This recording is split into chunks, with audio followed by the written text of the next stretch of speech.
और एक बड़ी खबर मिल रही है, हॉर्मुज स्ट्रेट पर भीषण जंग जारी है। ईरान पर समंदर में माइन बिछाने का आरोप लगा है। ईरान के 10 जहाज उड़ाए हैं। ये डोनाल्ड ट्रंप कह रखे हैं माइन बिछाने वाली 10 जहाजों को हमने नष्ट कर दिया है और आगे भी हमले जारी रहेंगे। डोनाल्ड ट्रंप की तरफ से बयान दिया गया। हॉर्मुज स्ट्रेट का ये इलाका जिसमें इस बात का आरोप लगाया जा रहा है कि ईरान ने समंदर के अंदर माइन बिछाई है, जिसकी वजह से अगर कोई भी हॉर्मुज में एंट्री करता है, कोई भी जहाज एंट्री करेगा तो ऐसे में वो तुरंत ब्लास्ट हो जाएगा। देखिए, आपको ये बताते हैं, ये दावा अमेरिका की खुफिया एजेंसी ने किया है।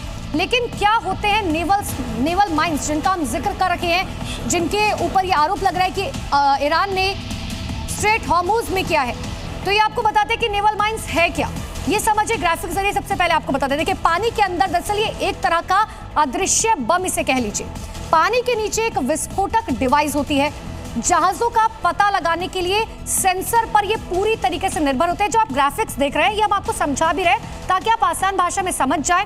और पानी के रास्ते शिपिंग लेन में लगाया जाता है। पानी की सतह पर सींग जैसी संरचना होती है। श्याम सर मेरे साथ लगातार बने हुए। श्याम सर इसे ज्यादा अच्छे से एक्सप्लेन कर पाएंगे। श्याम सर जरा बताइए दर्शकों को आम भाषा में, ये नेवल माइंस जो है ये कितनी खतरनाक है। धन्यवाद अनुपमा। जय हिंद। शनो वरुणा। देखिए, नेवल माइंस नेवल वॉरफेयर का हिस्सा है। माइंस का मतलब है बॉम्ब्स जो आप समुद्र में किसी लेन में, सेलेक्टिव लेन में डाल दो जहां से शिप्स को गुजरना हो। तो जो आप स्टेट ऑफ हॉर्मुज की बात कर रहे हो, ये छोटा सा 2 नॉटिकल माइल मतलब 3.5 किलोमीटर का लेन है। एक तरफ से जाना और 3.5 किलोमीटर का आना और बीच में बफर जोन। और उस 3.5 किलोमीटर में अगर आप जहां तहां सेलेक्टिवली माइन बिछा दो तो उस शिप्स अगर जो वहां से गुजरेंगे वो उन माइंस के ऊपर से गुजरेंगे या उसके नजदीक से गुजरेंगे। कितने तरह की माइंस होती है मैं जल्दी से बता दूं। प्रॉक्सिमिटी माइंस, जब शिप नजदीक आता है तो वो फट जाते हैं। मैग्नेटिक माइंस, जो शिप का जो हल है वो मैग्नेटिक फील्ड जो उत्पन्न करता है, उससे जो उसकी सेंसर्स के कारण माइंस थोड़े दूर पहले ही फट जाएंगे, हल में छेद हो जाएगा और शिप डूबने लगेगा।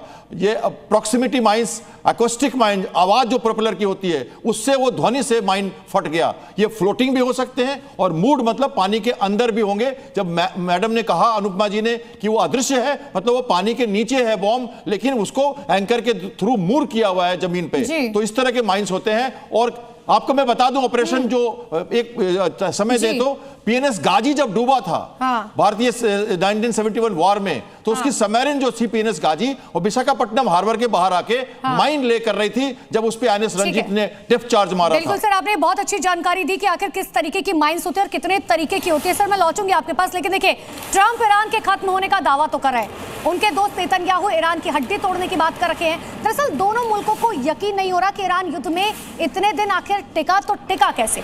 12 दिन तक बेहिसाब बारूद बरसाना, अमेरिका और इजराइल को जवाब देना किसी को हजम नहीं हो पा रहा। नेतन्याहू और ट्रंप ईरान पर बारूद बरसा रहे हैं। ईरान के सीने को घातक हथियारों से छलनी कर रहे हैं। ईरान के शहर तबाह हो रहे हैं। ईरान के सैन्य ठिकाने बर्बाद हो रहे हैं। ईरान की लीडरशिप खत्म हो रही है। तो जंग के 12वें दिन इजराइल के पीएम नेतन्याहू ने ईरान पर हड्डी तोड़ प्रहार किया है। ईरान को धमकाते हुए नेतन्याहू ने दो टूक कहा, अब तक हुई कार्रवाई से हम उनकी हड्डियां तोड़ रहे हैं और हम अभी खत्म नहीं हुए हैं। अमेरिका और इजराइल का मकसद ईरान में सत्ता को खत्म करना था। इसी के लिए ट्रंप और नेतन्याहू ने मिलकर ईरान पर हमला किया, वहां की लीडरशिप को खत्म किया और ईरान की जनता को सत्ता के खिलाफ खड़ा किया। एक बार फिर पीएम नेतन्याहू ने वही दांव चला। ईरान में परिवर्तन की बात दोहराई है। ईरान की जनता से अपील की है कि वो वहाँ की रिजीम के खिलाफ सड़कों पर उतरे, नए रिजीम के लिए लड़ाई लड़े। एटमी हथियारों को खत्म करना, रिजीम को बदलना, इसी मकसद से अमेरिका और इजराइल ने ईरान में अभियान शुरू किया। पहले दिन से ही नेतन्याहू और ट्रंप ईरान में परिवर्तन का सपना देख रहे हैं, तो ईरान के विदेश मंत्री उनके सपनों पर पानी फेर रहे हैं। अब्बास अराक्ची ने दो टूक कहा कि कामयाबी नहीं मिलेगी। वॉशिंगटन से तेल अवीव तक ईरान पर हमले की नई रणनीति तैयार हो रही है और इसके संकेत अमेरिकी रक्षा मंत्री पीट हेग्सेथ ने दिए हैं। ट्रंप के मंत्री की माने तो ईरान पर अब की बार हमला और तेज होगा। हेग्सेथ का यह भी दावा है कि ईरान की मिसाइलें कम हो रही हैं। ईरान में मिसाइलों के खत्म होने की सच्चाई तो नहीं पता, लेकिन आसमान में ईरान की मिसाइलें जलजला ला रही हैं। तेल अवीव की ये तस्वीर देखिए, बहरीन पर हमले का ये वीडियो देखिए। अमेरिकी एयरबेस पर गूंजती ईरानी मिसाइलों की दस्तक बता रही है कि ईरान सरेंडर नहीं, पलटवार करेगा। भले ही ट्रंप युद्ध खत्म होने की बात करे, लेकिन सच तो ये है कि बदले की आग में झुलस रहा ईरान अपने अस्तित्व के लिए लड़ रहा है।